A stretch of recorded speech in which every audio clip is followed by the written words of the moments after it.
So most statistics will say that people are very, very embarrassed by any loss of bladder or bowel control. It's socially unacceptable.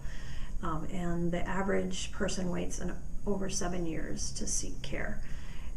Usually by that time the problem has become such a significant quality of life issue that they can no longer hide it from family and friends. It starts to interfere with their ability to participate in activities. It means that they can't travel. It means that they can't participate in normal social activities anymore without fear of embarrassment or severe debilitating pain. And at that point, they may seek care. There may be multiple tests that are run to rule out certain conditions. By the time they get to me, they can be very frustrated. They can have a significant impact on the quality of their life. And for some people, there are certain things that are so immediately effective that they're 90% better in 2 weeks. And the first thing they say when they come back that second visit is, why didn't anybody tell me that I could do this before? Why have I been like this for 20 years? And we talk about the things that they've been told over the course of their lifetime. Do your Kegels. Well, they were told it when they were pregnant. Did they do them when they were pregnant? Yeah, probably. Have they been doing them since? No. Are Kegels the only thing that help? No. There are lots of things that go into your control, and it's not just your pelvic floor muscles. So you have to have good posture, you have to have good pelvic floor muscle tone, you have to have good abdominal tone. You need to be able to use your muscles correctly so that you're able to actually contract the pelvic floor and not push, because a lot of people are doing those exercises incorrectly.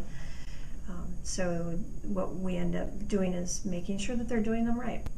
If they're having issues being able to control and feel what they're doing, we have some technology that's not new. It's been around for a very long time. The application is maybe a little bit newer, but you can use biofeedback, where it is the same technology that you would use to see your heartbeat on a screen. Well, we can see the pelvic floor muscles contract on a computer screen. When you're watching it, you can make that connection. This is my body and this is what I'm doing, or wow, I'm really doing it wrong. Look at how much I'm using my abdominals. I'm actually pushing.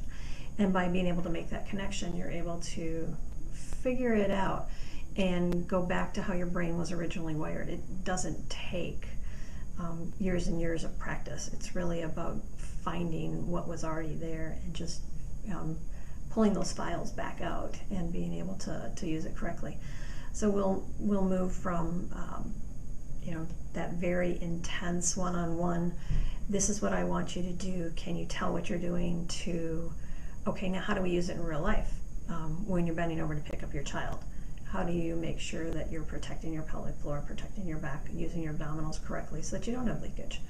How do you use those muscles in order to control bowel and bladder urges? How do you make sure that you have good flexibility, good strength, so that when you're standing on your feet all day long, you don't have pain?